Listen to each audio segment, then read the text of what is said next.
Hi guys, welcome to my channel. This is Navia Reddy here, Dr. Reddy. Today I'm going to be discussing how to get into fellowship. So at this point in time, you've done college, medical school, residency, and this is the next step if you would like to specialize. I am currently going into endocrinology fellowship, so I did internal medicine as my residency.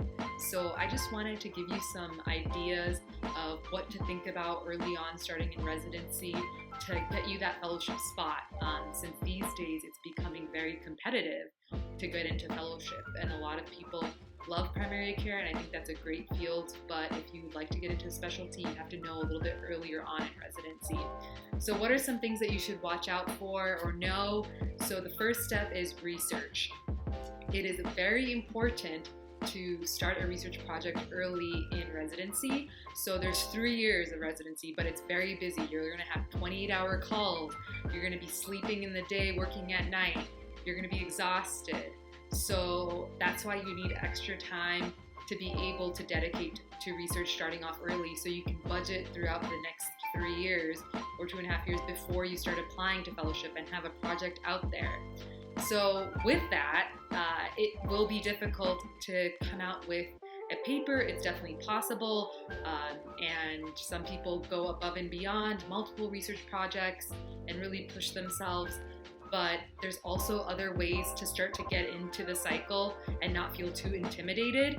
I would suggest a case report. So a case report is you see an interesting patient on rounds, you look into their pathology and their disease, if it's rare, and publish kind of a brief summary about the assessment of the patient, how they came in, what you did during the hospital course, and a little bit about the disease and what future physicians can learn from your patient experience. So it's definitely doable in the 3 years. You have a wide variety of things that you can do case reports on, and there's multiple journals that accept case reports, and it shows to the fellowship selection committee that you are dedicated to that field. So research is very important, and it can be in a spectrum of very serious daily clinical lab research with multiple publications, or it can be simple case report. So just stick to something and do the best you can with it. The second thing that I want to discuss is mentors. So how will you get these research projects? Who's going to tell you if this is a good idea for your research or a field that you fit into or that fits into your needs? Is a mentor. So if you're interested in a specific specialty early on in your first year, you might not know, there's so many options. So go to the attending in that specialty. Ask them, how is their lifestyle? What do you need to get into the specialty? Are you happy? Is there something that you wish you changed about your specialty, about wish you changed in your path to getting to your specialty? So these are all really good questions, and a mentor is somebody that sometimes the residency program does automatically give you a mentor depending on your specialty, but you can be proactive, go to their offices in the hospital, knock on their door, say, hey, I'm Navia Reddy, I would love to go into rheumatology, endocrinology, GI, whatever interests you. And I think they would love to see that you're being so proactive, and if they have projects, they'll offer it to you.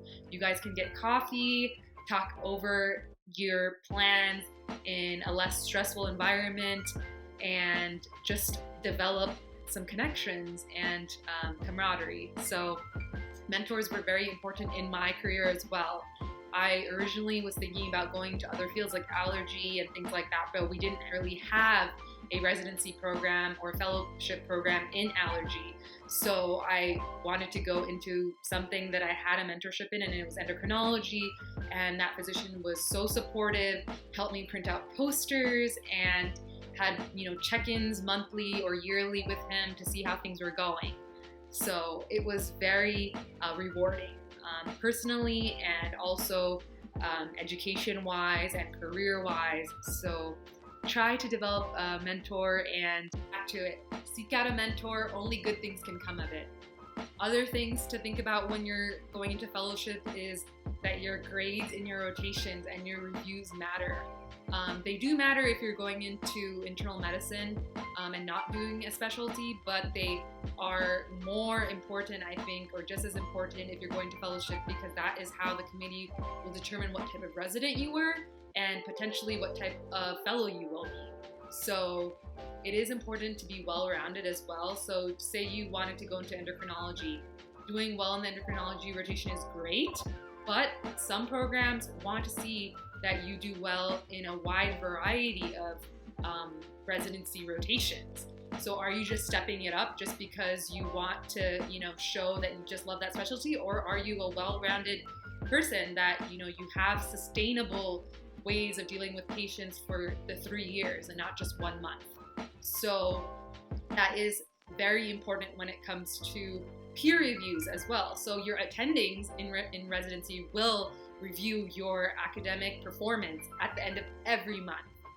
They are pretty good at it too. When I look at the reviews, sometimes it seems that, they're not really paying attention to team dynamics and they're maybe not there 100% of the time, but their experience in those few minutes that you present or that you take initiative, they hone in. And so definitely the fellowship programs will look into the attendings input about you. Also, your peers play a big role, because your peer reviews, a lot of the times the attendings that are on rotations with you will ask your peers, how do you think they did in teamwork? Because that is essential to becoming a good fellow. So, and they will take advice of your other team members to kind of, judge you or review you on the evaluation. So I think that there's sometimes this idea that could pop up that, I only have to act this way around the attending, and, behind the scenes, it really doesn't matter my attitude or my treatments. I can get away with it. But the system in residencies have become pretty airtight and sealed that if you're not doing well and you're not genuine, it will come out one way or the other. So just to review from the beginning of this video, the first step is knowing which specialty you want to get into early on in residency. So you can kind of plan out how you dedicate your time to achieving your fellowship. So knowing it early, then also finding a mentor that can help you get there.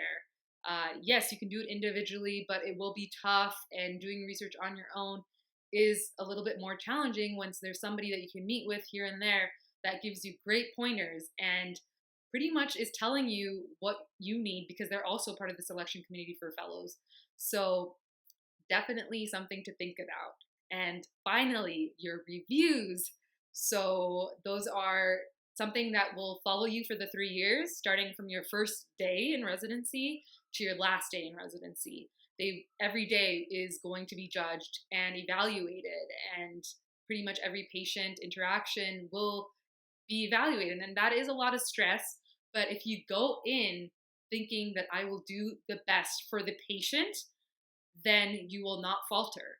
That is the number one rule I would say in medicine, is if you are doing your job for helping patients, then you will automatically be evaluated well. You will automatically, get into a good position to get into the fellowships of your dreams. So keep the patient first. Keep that in mind when it does seem overwhelming and you feel overjudged and every second matters. As long as, you're dedicating your day to making patients' lives better, everything else will fall into place. So I hope these tips helped for getting into fellowship. They did help me. I will be starting fellowship this August. So good luck to all of you in residency. It is a tough time, but I know you can multitask, do well in your residency, and also plan for the future in fellowship. You can do it, and it will be great times ahead. Okay, well, thank you for watching, and please like and subscribe the videos for more videos and show your support. Until next time, bye.